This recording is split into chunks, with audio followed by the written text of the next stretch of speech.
ইশরাকের mayor ইস্যুতে রাজধানীর বিভিন্ন পয়েন্টে বিক্ষোভ অবরোধ, হাইকোর্টের সামনে অতিরিক্ত পুলিশ, ফের পেছালো রিটের আদেশ। হাইকোর্ট এবং সুপ্রিম ইতিহাসে কোন ট্রাইব্যুনালের রায়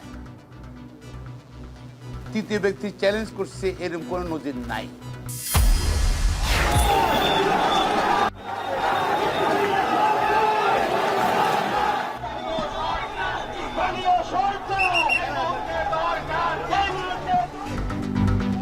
ইসি পুনর্গঠনের দাবিতে ব্যারিকেড ভেঙে নির্বাচন কমিশন ভবনের সামনে এনসিপির বিক্ষোভ। নির্বাচন বিষয়ে সিদ্ধান্ত সরকারের, বলছেন কমিশনার। এনবিআর চেয়ারম্যানের পদত্যাগের দাবিতে অসহযোগ আন্দোলনের ঘোষণা, প্রধান উপদেষ্টার কাছে স্মারকলিপি দেবে ঐক্য পরিষদ।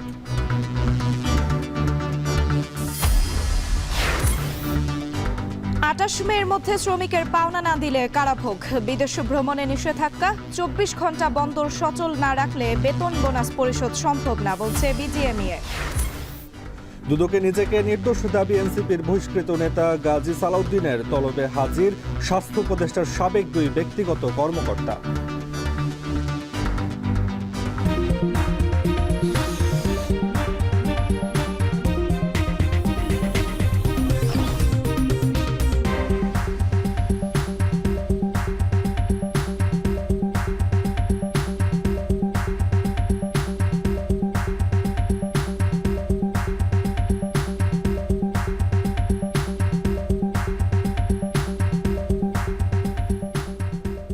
স্বাগত এখন দুপুরে, আপনাদের সঙ্গে আছে আমরা দুজন, আমি সুমাইয়া রাত্রি এবং আমি তাসওয়ার নাফি।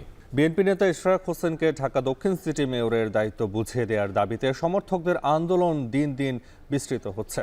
সপ্তম দিনে আন্দোলন নগর ভবনের সামনে থেকে ছড়িয়ে পড়ে রাজধানীর বিভিন্ন স্থানে। ইশরাকের সমর্থনে কাকরাইল মৎস্য ভবন সহ বিভিন্ন স্থানে বিক্ষোভ ও সমাবেশ করেছেন বিএনপি নেতা কর্মীরা। এ সময় আইনশৃঙ্খলা বাহিনীর সদস্যদের সতর্ক অবস্থায় দেখা যায়। বিস্তারিত প্রতিবেদনে। ইশরাক হোসেনকে মেয়র হিসেবে শপথ পাঠ না করানোর প্রতিবাদে সপ্তম দিনের মতো আন্দোলন করছে তার সমর্থক ও বিএনপি নেতাকর্মীরা। নগর ভবনের সামনে থেকে আজ আন্দোলন ছড়িয়ে পড়ে রাজধানীর বিভিন্ন স্থানে। সকাল থেকেই রাজধানীর বিভিন্ন এলাকা থেকে জড়ো হতে থাকে বিএনপি নেতাকর্মীরা। হাতে ব্যানার, ফেস্টুন আর স্লোগানে মুখরিত পুরো এলাকা। এ সময় শাহবাগ, কাকরাইল, হাইকোর্ট রাস্তা বন্ধ হয়ে যায়। আমরা ঢাকাবাসী, আমরা জনগণ ঐক্যবদ্ধ। মেয়র হিসাবে আমরা ইঞ্জিনিয়ার ইশরাককেই সিটি কর্পোরেশন দেখতে চাই। আমাদের দাবি আদায় করতে আমরা যে কোনো জায়গায় যেতে প্রস্তুত। এখন অনতি বিলম্বে নির্বাচনের রোড ম্যাপ ঘোষণা করুন। আজকের এই গণতান্ত্রিক পরিবেশে আমরা চাই উচ্চ আদালত থেকে ইঞ্জিনিয়ার ইশরাক হোসেন একটি সত্যিকারের রায় পাবেন এবং আমরা এই রায় নিয়ে বিজয়ীর বেশে নগর ভবনে ফিরে যাব। একই সময় রাজধানীর কাকরাইল মোড়ে জড়ো হন ইশরাক সমর্থকরা। পরে হেয়ার রোডে পুলিশের ব্যারিকেডের সামনে বসে অবস্থান নেন তারা। পাশাপাশি চলে দাবির পক্ষে বিভিন্ন স্লোগান। টানা আন্দোলন করার পরও কোনো সিদ্ধান্ত না আসায় প্রধান উপদেষ্টার বাসভবন যমুনার দিকে আসতে হয়েছে জানিয়ে বিক্ষোভকারীরা বলেন, যতক্ষণ পর্যন্ত বিএনপি নেতা ইশরাক হোসেনকে মেয়রের দায়িত্ব বুঝিয়ে দেয়া না হবে ততক্ষণ আন্দোলন অব্যাহত রাখবেন তারা। ঢাকা নগরবাসী এবং আমরা বাংলাদেশ জাতীয়তাবাদী দলের সকল নেতৃবৃন্দ এখানে অবস্থান নিয়েছি, যাতে আমরা এই আদালত কোনো প্ররোচনায় প্রলুব্ধ না হয়ে যাতে সঠিক রায়টি বাস্তবায়ন করে।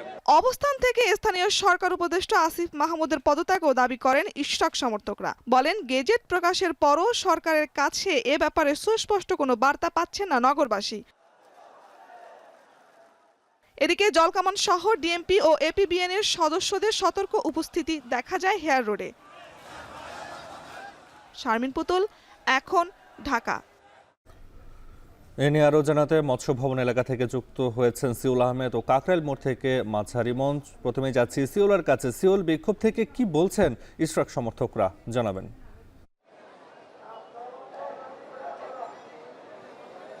নাফিক, তাদের দাবি তো একটাই। গত 7 দিন যাবৎ, আজকে সহ 7 দিন যাবৎ তাদের যে দাবি সেটি কিন্তু একটি দাবি, সেটি হচ্ছে যে এই যে ইশরাক হোসেনকে মেয়রের যে শপথ সেটি কেন এখনও পড়ানো হচ্ছে না এবং তাকে মেয়রের দায়িত্ব কেন বুঝিয়ে দেওয়া হচ্ছে না।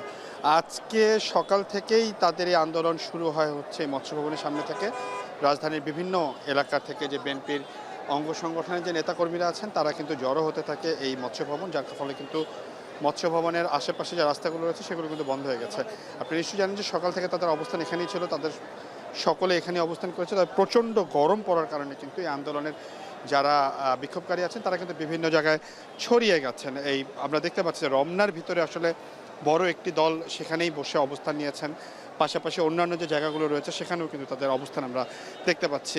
এছাড়া এই আন্দোলন থেকে তারা বলছেন যে স্থানীয় সরকার মন্ত্রণালয়ের যিনি উপদেষ্টা আছেন আসিফ মাহমুদ ভূঁইয়া, তার পদত্যাগ তারা দাবি করছেন। বিভিন্ন ব্যানার ফেস্টুন আমরা দেখতে পাচ্ছি, সেই ব্যানার ফেস্টুনে কিন্তু তারা একটি দাবি করছেন যে মূলত স্থানীয় সরকার মন্ত্রণালয়ের যিনি উপদেষ্টা আসিফ মাহমুদ, তার কারণেই এই বিলম্ব হচ্ছে। আইনি প্রক্রিয়া তারা জয়লাভ করেছেন, তারা এমনটি বলছেন। তারা বলছেন যে নির্বাচন কমিশন থেকে যেহেতু গ্যাজেট প্রকাশ করা হয়েছে, সুতরাং এই নির্বাচন কমিশনের গ্যাজেটও কিন্তু তাদের পক্ষেই। আমরা এখানকার নেতাকর্মীদের সাথে কথা বলেছি, তারা আমাদেরকে যতটুকু জানিয়েছেন যে আন্দোলন অব্যাহত থাকবে। তারা বলছেন যে আজকে রাত পর্যন্ত আন্দোলন চলতে পারে এবং আগামীকাল যেহেতু হাইকোর্ট থেকে আবার আরেকটি তারিখ দেওয়া হয়েছে, আগামীকাল আবারও রিটের শুনানি করা হবে, যার কারণে তারা কিন্তু এই পথ, এই যে অবস্থান সেটি কিন্তু তারা সহসাই ছাড়বেন না, এমনটি কিন্তু তারা আমাদেরকে বলেছেন। এবং তারা বলছেন যে আগামীকাল তারা তাদের পক্ষের রায় নিয়েই আসলে এই জায়গার অবস্থান তারা ছেড়ে দিবেন। আরেকটি জিনিস আপনাকে জানিয়ে রাখি, গত 3 দিন যাবৎ ব্লকেট কর্মসূচি চলছে। গতকাল এই আন্দোলনের সাথে একাত্মতা প্রকাশ করেছে সিটি কর্পোরেশনের যারা শ্রমিক কর্মচারী ইউনিয়নগুলো রয়েছে, তারা একাত্মতা প্রকাশ করেছে। তারা বলেছেন যে আন্দোলন যদি না মানা হয় কিংবা দাবি যদি না মানা হয়, তাহলে যে নাগরিক সেবা আছে সেগুলো পুরোপুরিভাবে বন্ধ করে দিবে। আমরা জানি যে এরই মাঝে গত 4-5 দিন যাবৎ নাগরিক যে সেবাগুলো আঞ্চলিক অফিস সহ সেগুলো তো বন্ধ আছেই। তবে এখন তারা যেটি বলছেন যে এই দৈনন্দিন জীবনে যে সেবাগুলো আমাদেরকে দিয়ে থাকে, যেমন বিদ্যুতের, রাস্তার সড়কবাতি সহ ময়লা তোলার যে কাজগুলো সিটি কর্পোরেশন করে থাকে, সেগুলোতে কিন্তু তারা বলছেন যে তারা আর করবেন না। তারা এমনটি বলছেন যে এই বাসা থেকে যে ময়লাগুলো তুলে নেওয়া হয় সেগুলো তুলে নিয়ে আসলে আঞ্চলিক ডাম্পিং জোনে রাখা হয়, এরপরে কিন্তু নিয়ে যাওয়া হয় মাতোয়াইলে। সেই কাজগুলো তারা বলছেন বন্ধ করে দেবেন যদি তার দাবি না মানা হয়। একই সাথে রাস্তায় যে সড়কবাতি আমরা দেখি সেগুলো আসলে বন্ধ করে দেবে, এরকম হুঁশিয়ারি কিন্তু তারা গতকালই আমাদেরকে দিয়েছেন। এবং আরেকটি বিষয় আপনাকে বলে রাখি যে এই 7 দিনের যাবত যে আন্দোলন সেগুলো নগর ভবনে চলছিল। আজকে 7ম দিনে তারা এই মৎস্য ভবন থেকে আন্দোলন রাজধানীর বিভিন্ন প্রান্তে কিন্তু ছড়িয়ে গেছে। আমার সহকর্মী মাঝার ইমন আজকে সকাল থেকে আমার সাথে এই আন্দোলনের আরেক প্রান্ত কাকরাইলেও কিন্তু আমরা আন্দোলন দেখেছি, সেখানে অবস্থান করছে। মাঝার ইমনের কাছ থেকে আমরা একটু জানতে চাই যে সেখানকার কি অবস্থায় আন্দোলনের। ইমন, সকালবেলা থেকে যে চিত্র দেখেছি যে কাকরাইল মোড় অবরোধ করে এখানে বিক্ষোভকারীরা, ইশরাক সমর্থকরা কিন্তু অবস্থান করেছেন এবং তারা কিন্তু তাদের আন্দোলনের পক্ষে বিভিন্ন স্লোগান দিচ্ছেন। এবং একই পাশে যমুনার যে সড়কটি রয়েছে হেয়ার রোড, সেখানে কিন্তু আইনশৃঙ্খলা বাহিনীর সদস্যরা কিন্তু সতর্ক অবস্থানে রয়েছেন। আমি যদি একটু কাকরাইল মোড়ের সবশেষ তথ্য জানাতে চাই, যেটি যে কিছুক্ষণ আগে আদালত থেকে যে সিদ্ধান্তটি এসেছে, অর্থাৎ আগামীকালকে মূলত এই শুনানির আদেশটি দেওয়া হবে যে ইশরাক ঢাকা দক্ষিণ সিটি কর্পোরেশনের মেয়র পদে শপথ নেবেন কি নেবেন না, সেই বিষয়টির সেই তথ্যটিও কিন্তু এই কাকরাইল মোড়ে এসে পৌঁছেছে। এবং এখানের আন্দোলনকারীরা যেটি বলছেন যে তারা তাদের আন্দোলনের পক্ষে, দাবির পক্ষে সুস্পষ্ট বার্তা না পাওয়া পর্যন্ত তারা তাদের এই অবস্থান কর্মসূচি চালিয়ে যাবেন। এবং এখানে এই যমুনার কাছাকাছি অর্থাৎ কাকরাইল মোড়ে কিন্তু রাজধানীর ঢাকা দক্ষিণের বিভিন্ন এলাকা থেকে মানুষ এসেছে। আমি দেখেছি যাত্রাবাড়ি থেকে এসেছে, ওয়ারি এলাকা থেকে এসেছে, পুরান ঢাকার অংশ থেকে এসেছে, অর্থাৎ ঢাকা দক্ষিণ সিটি কর্পোরেশনের বিভিন্ন ওয়ার্ডের যে সমস্ত ইশরাক সমর্থকরা রয়েছেন, বিভিন্ন নেতাকর্মী যারা রয়েছেন, তারা কিন্তু এখানে অবস্থান করছেন। এবং তারা কিন্তু যেটি বলছেন যে যেহেতু এখন পর্যন্ত তাদের যে দাবির পক্ষে সুনির্দিষ্ট কোনো বার্তা আসেনি এবং তাদের যারা নেতৃবৃন্দ রয়েছে, যাদের সাথে যাদের পরামর্শে তারা তাদের এই আন্দোলন চালিয়ে যাচ্ছেন, তাদের কাছ থেকেও এখন পর্যন্ত যেহেতু কিছুক্ষণ আগে আদালত থেকে রায় এসেছে, সেই বিষয়টিকে, রায় বলতে শুনানি শেষ হয়েছে এবং রায়ের সিদ্ধান্তটি যেহেতু আগামীকালকে পর্যন্ত গড়িয়েছে, সেই বিষয়টির নিয়ে তাদের যে পরবর্তী কর্মসূচি, তারা কি এখানে অবস্থান করবেন কিনা এবং তাদের যেই আন্দোলন সেটি তারা কিভাবে চালাবেন, সেই বিষয়টি নিয়েই তারা কথা বলছেন। এবং সুস্পষ্টভাবে এখন পর্যন্ত আমরা গণমাধ্যম কর্মী যারা রয়েছি, তাদের সবশেষ যে তথ্য পাওয়া পর্যন্ত আমাদের কাছে যেই বিষয়টি রয়েছে, তারা এখানেই অবস্থান করবেন, অর্থাৎ এই কাকরাইল মোড়েই তারা অবস্থান করবেন। তারা সড়ক অবরোধ করে রেখেছেন এবং তাদের দাবির পক্ষে যে সমস্ত স্লোগানগুলো রয়েছে তারা কিন্তু দিয়ে যাচ্ছেন। এবং অনেকজনের সাথে আমার কথা হয়েছে, তারাও যেটি বলছেন যে ইশরাকের সাথে যে ঘটনাটি ঘটেছে, এবং আরেকটি তথ্য জানিয়ে রাখতে চাই, সেটি হচ্ছে স্থানীয় সরকার উপদেষ্টা আসিফ মাহমুদ সজীব ভুঁইয়ারও কিন্তু পদত্যাগের একটি দাবি উঠেছে এই আন্দোলন থেকে। এবং তারা যেটি বলছেন যে ইশরাক হোসেন মেয়র নির্বাচিত হওয়ার পর, অর্থাৎ সরকারিভাবে গেজেট প্রকাশের পরও সরকারিভাবে গেজেট প্রকাশের পরও যেহেতু এখনও ইশরাক হোসেনকে মেয়র হিসেবে শপথ প্রদান করানো হয়নি, সেই বিষয়টিকে তারা ষড়যন্ত্র হিসেবে দেখছে। সেই কারণে মূলত স্থানীয় সরকার উপদেষ্টার পদত্যাগও দাবি করেছেন। সব মিলে কাকরাইল মোড়ে যে চিত্র দেখছি এখনও অবরুদ্ধ রয়েছে এবং অবস্থান কর্মসূচি চলমান রয়েছে। তারা যেটি বলছেন যে দাবি আদায় হওয়ার আগ পর্যন্ত তারা তাদের অবস্থান কর্মসূচি চালিয়ে যাবেন। তো রাজধানী কাকরাইল মোড় থেকে এই ছিল আমার কাছে সবশেষ খবর। বিএনপি নেতা ইশরাক হোসেনকে ঢাকা দক্ষিণ সিটি মেয়রের দায়িত্ব বুঝিয়ে দিতে সমর্থকরা আন্দোলন করছেন, সে খবর জানাতে যুক্ত ছিলেন আমাদের সহকর্মীরা। এবার অন্য প্রসঙ্গ। দেশের জনগণের নির্বাচনের দাবি থেকে চোখ ফেরাতে সরকার একের পর এক ইস্যু তৈরি করছে বলে মন্তব্য করেছেন বিএনপি চেয়ারপারসনের উপদেষ্টা জয়নুল আবদিন ফারুক। জাতীয় প্রেস ক্লাবের সংসদ নির্বাচন বানচালের ষড়যন্ত্র এবং তারেক রহমানের অঙ্গীকার শীর্ষক আলোচনা সভায় যোগ দিয়ে কথা বলেন তিনি। বিচার বিভাগের উপর এখনও আস্থা রাখতে পারছে না জনগণ, যার উজ্জ্বল উদাহরণ বিএনপি নেতা ইশরাক বলেও মন্তব্য করেন তিনি। দেখলাম হামিদ নাটক, আইবি গ্রেপ্তার, দিলামার লোকে উঠায় দিল বিএনপির উপর। আবার আরেক নাটক দেখলাম ফারিয়া। হচ্ছে নাকি দেশ? বিচারক তার বিচার রায় দিয়েছে। উদাহরণ ইশরাক। এটা আমরা চাই না। এই ডক্টর প্রফেসর মোহাম্মদ ইউনূস বিচারক করেছে, রায় দিয়েছে। কার ইঙ্গিতে, কার বলে, কার পরামর্শে আজকে জনগণ রাস্তায়? বিএনপি নেতা ইশরাক হোসেনকে শপথ না পড়ানোর নির্দেশনা চেয়ে রিটের আদেশ ফের পেছালো। কাল আবারও দিন ধার্য করেছেন হাইকোর্ট। আজ এ বিষয়ে আদেশ দেওয়ার কথা থাকলেও এদিনও দুপক্ষের আইনজীবীরা শুনানি করেন। পরে বিচারপতি মোহাম্মদ আকরাম হোসেন চৌধুরী ও বিচারপতি দেবাশিস রায় চৌধুরীর হাইকোর্ট বেঞ্চ জানান, নিজেদের মধ্যে আলোচনা করে কাল 11টায় আদেশ দিবেন তারা। এর আগে গত বুধবার বিএনপি নেতা ইশরাক হোসেনকে ঢাকা দক্ষিণ সিটি কর্পোরেশনের মেয়র হিসেবে শপথ না পড়ানোর নির্দেশনা চেয়ে হাইকোর্টে রিট আবেদন করা হয়। সেই সঙ্গে ইশরাক হোসেনকে মেয়র ঘোষণা করা ঢাকার প্রথম যুগ্ম জেলা জজ ও নির্বাচনী ট্রাইব্যুনালের বিচারকের বিরুদ্ধে শাস্তিমূলক ব্যবস্থা গ্রহণের নির্দেশনাও চাওয়া হয় রিটে। হাইকোর্টে রিট আবেদনটি করেন ঢাকা দক্ষিণ সিটি কর্পোরেশনের বাসিন্দা মোহাম্মদ মামুনুর রশিদ। গত 27 মার্চ ঢাকা দক্ষিণ সিটি কর্পোরেশনের 2020 সালের নির্বাচনে ফজলেনুর তাপসকে বিজয়ী ঘোষণার ফল বাতিল করে বিএনপি নেতা ইশরাককে মেয়র ঘোষণা করেন আদালত। 27 এপ্রিল ইশরাক হোসেনকে ঢাকা দক্ষিণ সিটি কর্পোরেশনের নতুন মেয়র ঘোষণা করে গেজেট প্রকাশ করে নির্বাচন কমিশন। হাইকোর্ট এবং সুপ্রিম কোর্টের ইতিহাসে কোন ট্রাইব্যুনালের রায় তৃতীয় ব্যক্তি চ্যালেঞ্জ করছে এরকম কোন নজির নাই। তৃতীয় পক্ষের কোনো অধিকার নাই। এটা যদি তারা আসছে মূলত এখানে জনগণের বিরুদ্ধে আসছে। হাইকোর্টে আদালত আমাদের কথা শুনে, অভিভাবক শুনে আগামীকাল আবার সকালে আদেশের জন্য রেখেছে। ইসি পুনর্গঠন ও স্থানীয় সরকার নির্বাচনের দাবিতে বিক্ষোভ সমাবেশ চলছে। সেখানে আছেন জাওয়াদ মাহমুদ, যুক্ত হচ্ছি তার সঙ্গে।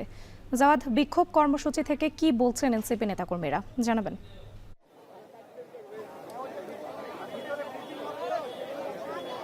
রাত্রি মাত্রই যে আপনি বিক্ষোভ কর্মসূচির কথা বলছিলেন এনসিপির, সেটি আনুষ্ঠানিকভাবে শেষ হয়েছে।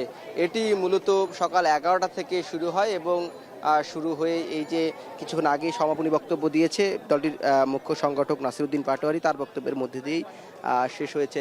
এর আগে আমরা দেখছি যে সকাল থেকে যখন অবস্থান নিয়েছিল এখানে কিন্তু আইন শৃঙ্খলা বাহিনীর একটি সরব উপস্থিতি লক্ষ্য করেছি এবং তাদের এই উপস্থিতির মধ্যেই এনসিপির নেতাকর্মীরা ধীরে ধীরে এখানে আসতে শুরু করে এবং এর মধ্যে আমরা দেখলাম যে এই ঢাকা মহানগরের উদ্যোগে যেহেতু এটি হয়েছে, এর বিভিন্ন পর্যায়ের নেতারা, অর্থাৎ যে ঢাকার যে বিভিন্ন জোনগুলো রয়েছে সেই নেতারা কথা বলছিলেন। তাদের প্রত্যেকের কথার মধ্যে যে বিষয়টি ফুটে এসেছে সেটি তারা বলছেন যে দ্রুত এই যে ইসি পুনর্গঠন করতে হবে। এখন বর্তমান যে ইসি কমিশনার যে রয়েছে, নির্বাচন কমিশনাররা, তারা পদত্যাগের দাবি করেছেন এবং নতুন করে নিয়োগের কথা বলছেন।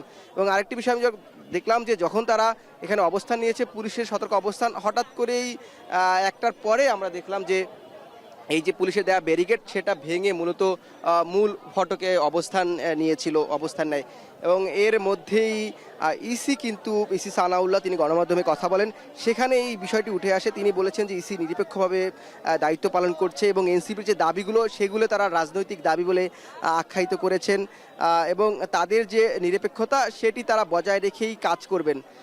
ইসির যে কমিশন যখন কথা বলছেন এর বাহিরে তখন মূলত এনসিপির যে মুখ্য সংগঠক নাসিরউদ্দিন পাটোয়ারি তিনি যেটি বলেছেন যে এই দ্রুত সময়ের মধ্যে ইসিকে পদত্যাগ করতে হবে এবং এই পদত্যাগ করার পরে দ্রুত সময়ের মধ্যে স্থানীয় সরকার নির্বাচনের তারা দাবি জানিয়েছেন এবং বলছেন যে তারা এই নির্বাচন কমিশনারকে তারা আসলে বলছেন যে এরা বিএনপির যে উদ্দেশ্য সেই উদ্দেশ্য বাস্তবায়ন করছেন, সেজন্য তারা এই ইসির পদত্যাগ যেমন চেয়েছেন এবং তারা একটি বিষয় বলেছেন যে যেহেতু এই একটি অস্থিতিশীলতা চলছে এবং এই যে চিটাগং সিটি কর্পোরেশনের কথা তারা বলেছেন এবং সম্প্রতি যেটি ঢাকা দক্ষিণ সিটি কর্পোরেশনের মেয়র পদ নিয়ে যে জটিলতা তৈরি হয়েছে সেটিতে তারা বলছেন যে একটি নির্বাচন স্থানীয় সরকার নির্বাচনের আয়োজন করলে এটি খুব দ্রুত এগুলোর নিরসন হবে এবং এই জন্যই বলছেন যেহেতু ত্রয়োদশ জাতীয় সংসদ নির্বাচনের আলোচনা চলছে সেই আলোচনার এবং ত্রয়োদশ জাতীয় সংসদ নির্বাচনের টেস্ট কেস হিসেবে স্থানীয় সরকার নির্বাচন অতি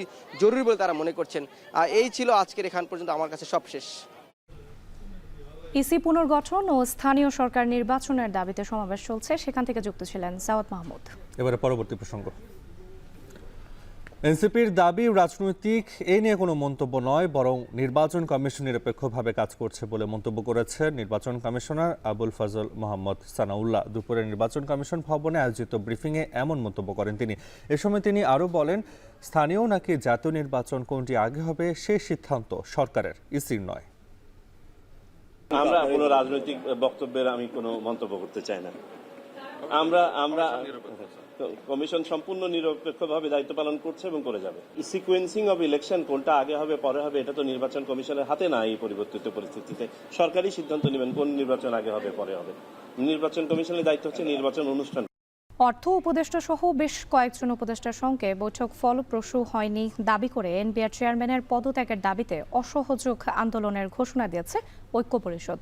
চলমান কর্মবিরতির পর এবার তারা এই ঘোষণা দিল। সমস্যা সমাধানে কাল প্রধান উপদেষ্টার কাছে স্মারকলিপি দেবে তারা। আর প্রতিবেদনে থাকছে বিস্তারিত। মঙ্গলবার অর্থ উপদেষ্টা সহ বেশ কয়েকজন উপদেষ্টার সঙ্গে আলোচনায় আসেনি জাতীয় রাজস্ব বোর্ডের এনবিআর এর চলমান অচলাবস্থার সমাধান। যদিও বৈঠক শেষে অর্থ উপদেষ্টা জানিয়েছিলেন আলোচনা ফলপ্রসূ হয়েছে, কিন্তু এনবিআর ঐক্য পরিষদ থেকে জানানো হয় তাদের দাবি মানা হয়নি। তাই বুধবার থেকে আবারও আন্দোলনের ডাক দেয়া হয়।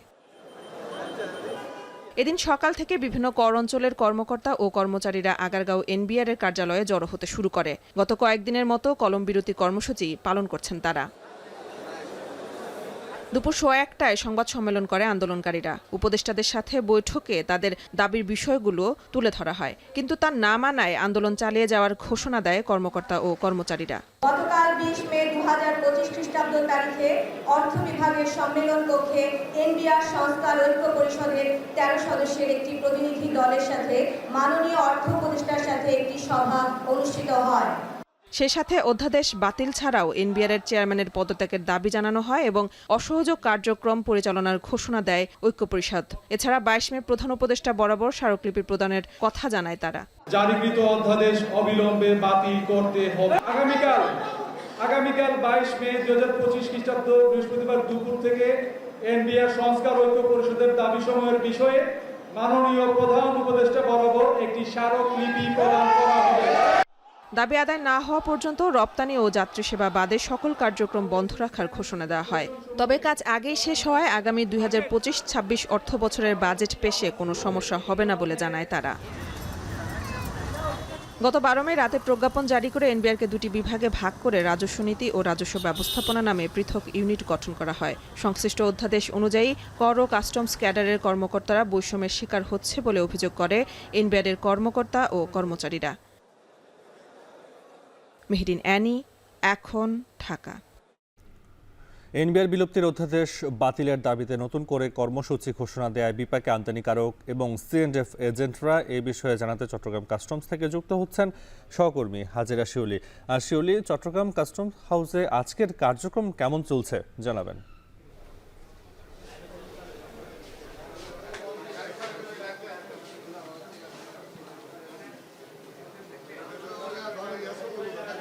চট্টগ্রাম কাস্টমস হাউজে আজ কেন্দ্র ঘোষিত কর্মসূচির অংশ হিসাবে অবস্থান কর্মসূচি থাকলেও সকালে অনেকটা শিথিল ছিল, অর্থাৎ পুরো কর্মবিরতি পালন করেনি কাস্টমসের কর্মকর্তারা। দুপুর 12টার পর থেকে পুরোদমে এখানে কাজ চলছে। তবে আগামীকাল থেকে যেহেতু নতুন করে কর্মসূচি ঘোষণা করা হয়েছে, তাই আমদানিকারক এবং সিএনএফ এজেন্টরা এবং বন্দর ব্যবহারকারী যারা এই আমদানি রপ্তানি প্রক্রিয়ার সাথে যুক্ত তারা খুবই শঙ্কিত। তারা বলছেন একে তো 5 দিন প্রায় 6 ঘন্টা ধরে কলম বিরতি ছিল এবং তখন কিন্তু তারা তাদের যে ফাইল ওয়ার্কগুলো বা শুল্কায়নের যে কার্যক্রম সেগুলো করতে পারেন নাই, এবং শুল্কায়ন কার্যক্রম শেষ না হলে তারা কিন্তু বন্দর থেকে পণ্য ডেলিভারিও নিতে পারছেন না। এবং এক্ষেত্রে কিন্তু অনেকগুলো প্রসেস তাদেরকে অনেকগুলো ধাপ তাদেরকে পেরোতে হয়। এবং সেই সঙ্গে কিন্তু এনবিআর যে অ্যাসেকুরে ওয়ার্ল্ডের সার্ভার, যার মাধ্যমে পুরো শুল্কায়নের কাজগুলো চলে, এবং এই অ্যাসেকুরে ওয়ার্ল্ডের সার্ভারে বিল অফ এন্ট্রি বা আমদানি রপ্তানি পণ্য চালানের নথি দাখিলের পরেই শুল্কায়নের কাজটি হয়ে থাকে। এবং সেই সার্ভারও কিন্তু অনেক স্লো এবং প্রতিদিনই প্রায় 2 থেকে 3 ঘন্টা সার্ভার কাজ করে না, তখনও কিন্তু তাদেরকে চরম ভোগান্তি পোহাতে হচ্ছে। এবং আপনারা দেখছেন যে আসলে প্রত্যেকটা টেবিলে রাজস্ব কর্মকর্তা এবং সহকারী রাজস্ব কর্মকর্তাদের টেবিলে সিএনএফ এজেন্টদের ব্যাপক ভিড়, এবং প্রত্যেকটি টেবিলটি ঘিরে 15 থেকে 16 জন করে সিএনএফ এজেন্ট দাঁড়িয়ে আছেন তাদের কাজগুলো সম্পন্ন করতে। যেহেতু আগামীকাল থেকে যদি পুরোদমে কর্মবিরতি বা অসহযোগ আন্দোলন শুরু হয় তাহলে কিন্তু কোনো কাজই হবে না। সেক্ষেত্রে কিন্তু চট্টগ্রাম বন্দরেও কন্টেনার স্তূপ জমে যাবে এবং আমদানিকারকদেরকে বিপুল পরিমাণ আসলে ড্যামারেজ বা জরিমানা গুনতে হবে। এবং বর্তমানে কিন্তু চট্টগ্রাম বন্দর 4 দিন ফ্রি টাইমের পর, অর্থাৎ কোনো কন্টেনার জাহাজ থেকে নামার পর বন্দর চত্বর নামার পরই কিন্তু তাদের 4 গুণ করে জরিমানা নিচ্ছে, অর্থাৎ প্রতিদিন প্রায় $24 করে জরিমানা গুনতে হচ্ছে। তো এটা কিন্তু তাদের জন্য বিপুল চাপ, এবং এই যে পণ্যের উপরে যে বাড়তি জরিমানা সেটি কিন্তু আলটিমেটলি গিয়ে ভোক্তার উপরে বর্তাবে এবং পণ্যের দাম কমে যাবে। এবং তাই সিএনএফ এজেন্টরা বলছেন এনবিআর এর সাথে বা সরকারের সাথে আলোচনা করে যেন দ্রুত এই সমস্যার সমাধান করা হয়। তো এই ছিল আমার কাছে আজকের মতো চট্টগ্রাম কাস্টমস হাউজে অবস্থান কর্মসূচি এবং কার্যক্রমের সব শেষ। তদবির বাণিজ্য সহ বিভিন্ন দুর্নীতির অভিযোগে স্বাস্থ্য উপদেষ্টার সাবেক 2 ব্যক্তিবর্গ কর্মকর্তা এবং এনসিপির সাবেক নেতা গাজী সালাহউদ্দিন তানভীরকে জিজ্ঞাসাবাদ করছে দুদক। সংস্থাটির আলাদা অনুসন্ধানকারী কর্মকর্তারা তাদেরকে জিজ্ঞাসাবাদ করে। এর আগে সকাল 10টায় দুদকের সেগুনবাগিচা কার্যালয়ে হাজির হন তারা। এনসিপির সাবেক নেতা গাজী সালাহউদ্দিন তানভীরের বিরুদ্ধে অভিযোগ রয়েছে এনসিটিভি কাগজ সরবরাহে 400 কোটি টাকা কমিশন নিয়েছেন। এছাড়া ডিসি নিয়োগে তদবির সহ নানা অভিযোগ আছে এনসিপির সাবেক এই নেতার বিরুদ্ধে। যদিও তানভীরের দাবি তার বিরুদ্ধে আনা সব অভিযোগ ভিত্তিহীন। অভিযোগ প্রমাণিত হলে তিনি জেলে যেতেও প্রস্তুত বলে জানান এনসিপির সাবেক এই নেতা। অন্যদিকে স্বাস্থ্য উপদেষ্টার সাবেক 2 ব্যক্তিবর্গ কর্মকর্তা তুহিন ফারাবি ও ডাক্তার মাহমুদুল হাসানের তদবির বাণিজ্য, টেন্ডার বাণিজ্য সহ নানা অনিয়মের মাধ্যমে শত কোটি টাকা সম্পদ অর্জনের অভিযোগ রয়েছে। অভিযোগগুলো সম্পূর্ণ অসত্য এবং ভিত্তিহীন। আর যদি সামান্যতম এর মধ্যে কোনো ইনভলভমেন্ট আমার থাকে তাহলে আইনগত ব্যবস্থা নিক সরকার, আমি সেটাকে সহযোগিতা করব। প্রয়োজনে জেলে যেতে হলে যাব, কিন্তু সেটা সত্য প্রমাণিত হয়ে আসতো। যেসব কারখানা মালিক 28 মের মধ্যে শ্রমিকের পাওনা পরিশোধ না করবে তাদেরকে কারাভোগ করতে হবে এবং বিদেশ ভ্রমণেও রেড অ্যালার্ট জারি করা হবে বলে হুঁশিয়ারি দিয়েছেন শ্রম উপদেষ্টা এম সাখাওয়াত হোসেন। সকালে সচিবালয় ঈদুল আজহা উপলক্ষে আয়োজিত প্রস্তুতিমূলক সভা শেষে সংবাদ সম্মেলনে এই কথা বলেন তিনি। বালিকারি করে সেগুলোকে 5 তারিখ থেকে মানে ঈদের 3 দিন আগের থেকে ঈদের পরে 7 দিন ইনক্লুডিং ঈদ এটা চলাচল করবে না, টোটালি বন্ধ। দিনেও না রাতেও না। রাতে স্পিডবোটগুলো চলাচল না করে সেই ইনস্ট্রাকশন দেওয়া হয়েছে। 28 তারিখের মধ্যে টাকা পয়সা দেবেন, আমাকে না, তাদের শ্রমিকদের টাকা পয়সা করবেন। আর যদি না করেন তাদের জন্য আমরা হুলিয়া জারি হয়েছে, মানে ওয়ারেন্ট জারি আছে, they will be arrested. Warrant জারি না যাদের প্রায় সবার নামই হয়েছে, যারা যারা এই এখন এই ব্যবস্থার মধ্যে আছেন। ওয়ারেন্ট যাদের নামে জারি হয়েছে তারা বিদেশে থাকলেও আমি অলরেডি পাঠিয়ে দিয়েছি ওয়ারেন্ট সহ, যে তাদের বিরুদ্ধে রেড অ্যালার্ট জারি করতে। শুরু হয়েছে ঈদুল আজহা উপলক্ষে ট্রেনের আগাম টিকিট বিক্রি। আজ পাওয়া যাচ্ছে আন্তনগর ট্রেনের 31 মের টিকিট। আগামী 7 জুনকে পবিত্র ঈদুল আজহার দিন হিসেবে ধার্য করে ট্রেনের আসন অগ্রিম বিক্রির সিদ্ধান্ত নিয়েছে বাংলাদেশ রেলওয়ে কর্তৃপক্ষ। বরাবরের মতো এবার ঈদের আগে বিশেষ ব্যবস্থায় 7 দিনের ট্রেনের আসন বিক্রি করবে রেলওয়ে। 31 মে থেকে যাত্রা শুরুর 10 দিন আগের আন্তনগর ট্রেনের আসন অগ্রিম হিসেবে বিক্রি করা হবে। পশ্চিমাঞ্চলে চলাচল করার সব আন্তনগর ট্রেনের আসন সকাল 8টায় এবং পূর্বাঞ্চলে চলাচল করা সকল ট্রেনের আসন 2টায় বিক্রি হবে।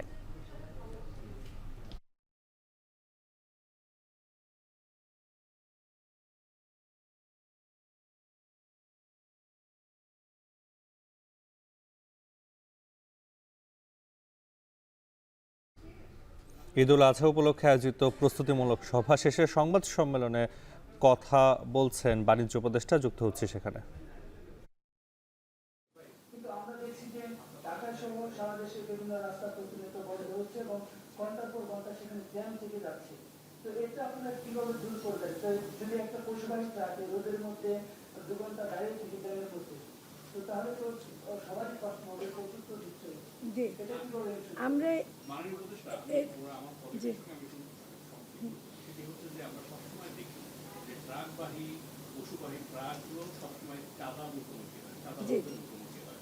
আমরা এবছরের এই সিচুয়েশন আমরা করিয়ে দিতে পারি না, কারণ চাঁদাবাজরা কোথায় কোথায় চাঁদাবাজি করে সরকার পরিচালনার ক্ষেত্রে আপনারা আমাদের চেয়ে ভালো জানেন। এই বিষয়টি এই আজকের মিটিং তার কোনো আলোচনা হয়েছে বা আপনারা কোনো নির্দেশনা দিয়েছেন? আমাদের এখানে আমরা স্বরাষ্ট্র মন্ত্রণালয়েরও সহায়তা নেব এবং এই ক্ষেত্রে আমরা আমাদের জেনারেল হাফিজ যদি এই ব্যাপারে কিছু যুক্ত করতে চান করতে পারেন, কারণ এটাতে আমাদের স্বরাষ্ট্র মন্ত্রণালয়ের পক্ষ থেকে আমরা সহায়তা চেয়েছি, এটা তারা আমাদেরকে সহায়তাটা করবেন। আপনি এখানে এসে বললে ভালো হবে। এখানে চলে আসেন। ঈদুল আজহা উপলক্ষে প্রস্তুতিমূলক সভা চলছে সচিবালয়ে, সেই ব্রিফিংয়ে যুক্ত ছিলাম এতক্ষণ। এদিকে ঈদকে সামনে রেখে কুমিল্লায় জমতে শুরু করেছে কোরবানির হাট, শুরু হয়েছে বেচা কেনাও। এ নিয়ে আরও জানাতে কুমিল্লার মিরসানি হাট থেকে যুক্ত হচ্ছেন মাসুদ আলম। মাসুদ, হাটে পশুর সরবরাহ কেমন দেখছেন? ক্রেতা ও বিক্রেতা সমাগম শুরু হয়েছে কিনা?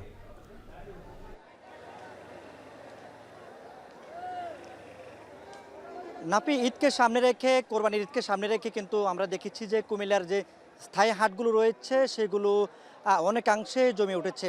আমি যেখানে রয়েছি এটি হচ্ছে কুমিল্লার 14 গ্রামের মিরসানি বাজার। এটি ঢাকা চট্টগ্রাম মহাসড়কের ঠিক পাশ ঘেঁষে কিন্তু জমে সপ্তাহে একদিন বুধবার।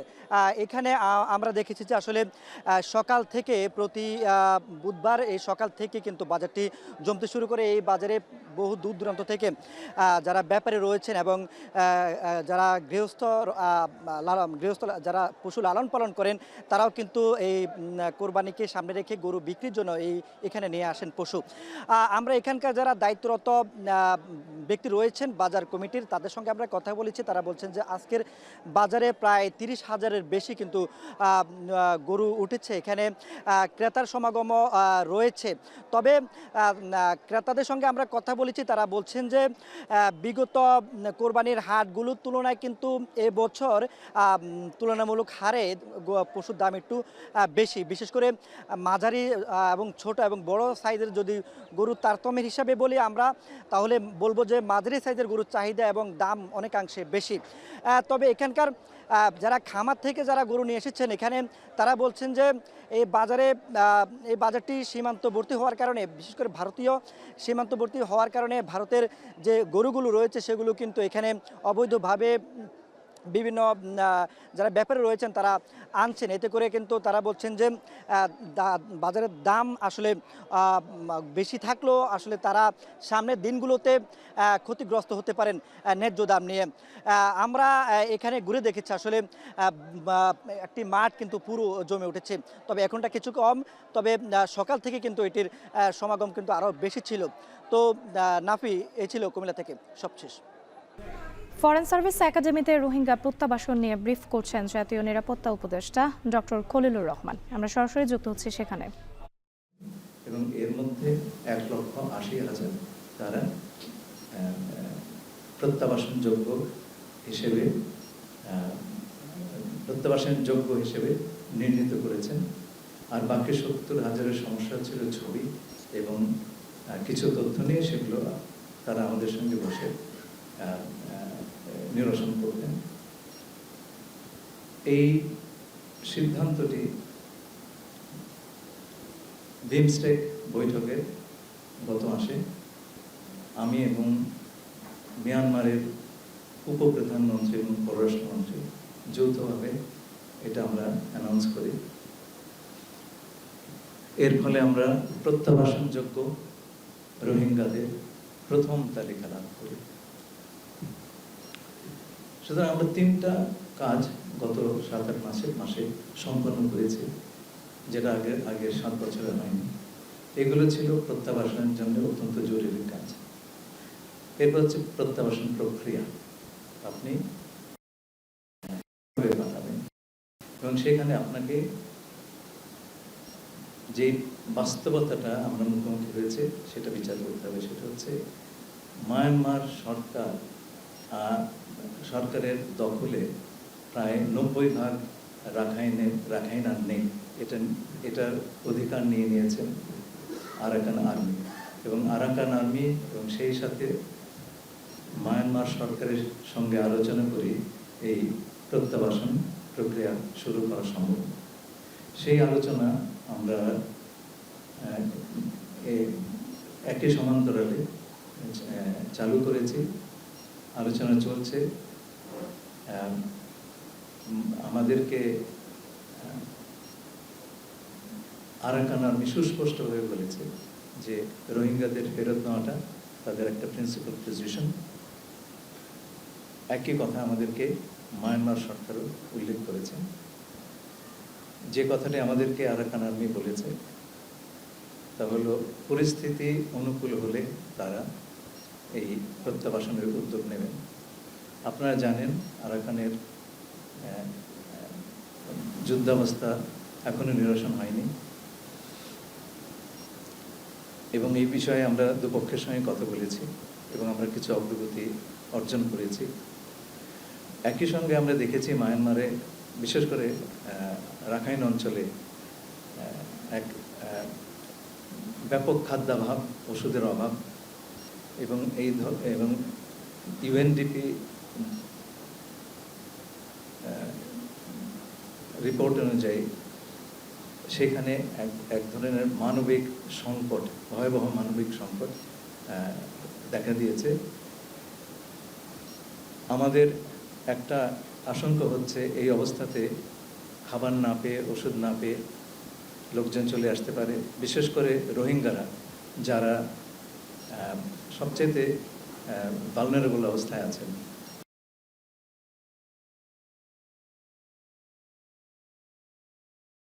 বহন করছি প্রায় 8 বছর ধরে। আমরা আমাদের সীমার বাইরে চলে এসেছি, আমরা এই ভার ধারণের যে সীমা তার বাইরে চলে এসেছি এবং অতিরিক্ত কোনো শরণার্থী অ্যাকসেপ্ট করা আমাদের জন্য সম্ভব নয় এবং আমরা সেটা করতে চাই না। দ্বিতীয়ত, খাদ্য সংকটে রাখাইন সম্প্রদায়ের লোকজন বিভিন্ন সময়ে আমাদের সীমান্তে এসে খাদ্য এবং ঔষধের সহায়তা চেয়েছেন এবং তারা যদি আসা শুরু করেন তাহলে তো বিরাট এক সংখ্যায় নতুন ধরনের শরণার্থীর মুখোমুখি আমাদের হতে হবে। আমরা সেটা অ্যাভয়েড করতে চাচ্ছি। জাতিসংঘ কার্যক্রম যেটা মায়ানমারে চলছে সেটা রাখাইনে আর চলা সম্ভব নেই, এই কারণে যে যুদ্ধাবস্থার কারণে মানবিক যে কোনো প্রকার ত্রাণ রাখাইনে নিয়ে যাওয়া সম্ভব হচ্ছে না। বিমান বাহিনীতে যুক্ত হলেন আরও ৪৫ জন অফিসার ক্যাডেট। সকালে যশোরের বিমান বাহিনী একাডেমি প্যারেড গ্রাউন্ডে রাষ্ট্রপতি কুচকাওয়াজের মাধ্যমে তারা নবীন অফিসাররা কমিশন লাভ করেন। কুচকাওয়াজ ছাড়াও অনুষ্ঠিত হয় মনোজ্ঞ ফ্লাইপাস্ট, অ্যারোবেটিক ডিসপ্লে ও প্যারা জাম্পিং। প্রধান অতিথি ছিলেন নৌবাহিনী প্রধান অ্যাডমিরাল এম নাজমুল হাসান। এ সময় তিনি বলেন, অতীতের যে কোনো সময়ের তুলনায় তিন বাহিনীর মধ্যে আন্তঃসম্পর্ক অনেক দৃঢ়। দেশের যে কোনো কঠিন সময়ে তিন বাহিনী একসাথে কাজ করবে বলে আশা প্রকাশ করেন তিনি।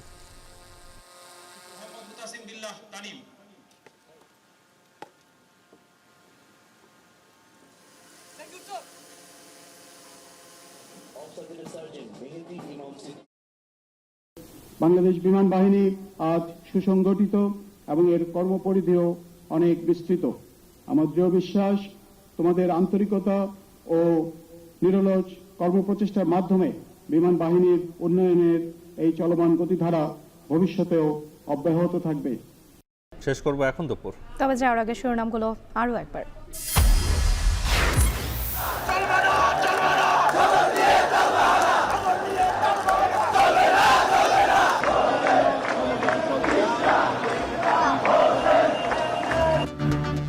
ইশরাকের মেয়র ইস্যুতে রাজধানীর বিভিন্ন পয়েন্টে বিক্ষোভ অবরোধ, ফের পেছালো রিটের আদেশ।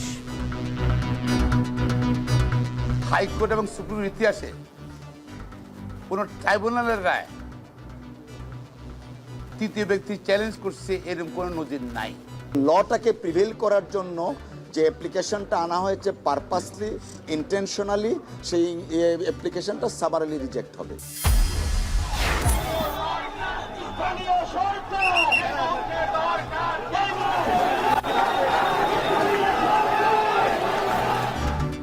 ইসি পুনর্গঠনের দাবিতে ব্যারিকেড ভেঙে এনসিপির বিক্ষোভ, প্রয়োজনে সংবিধান করানোর কর্মসূচি। রাজনৈতিক দাবির বিষয়ে মন্তব্য নেই কমিশনের।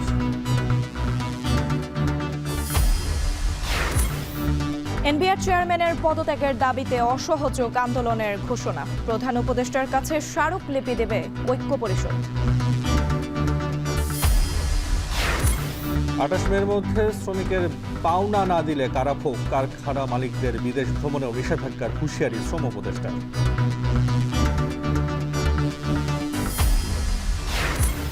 এবং দুদকে নিজেকে নির্দোষ দাবি এনসিপির বহিষ্কৃত নেতা গাজী সালাহউদ্দিনের, তলবে হাজির স্বাস্থ্য উপদেষ্টার সাবেক দুই ব্যক্তিবর্গ কর্মকর্তা।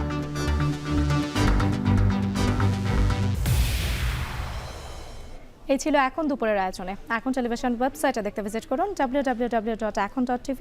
এছাড়া ফেসবুক দেখতে ভিজিট করুন facebook.com/tv.ekon এবং ইউটিউবে দেখতে ভিজিট করুন youtube.com/c/ekontv।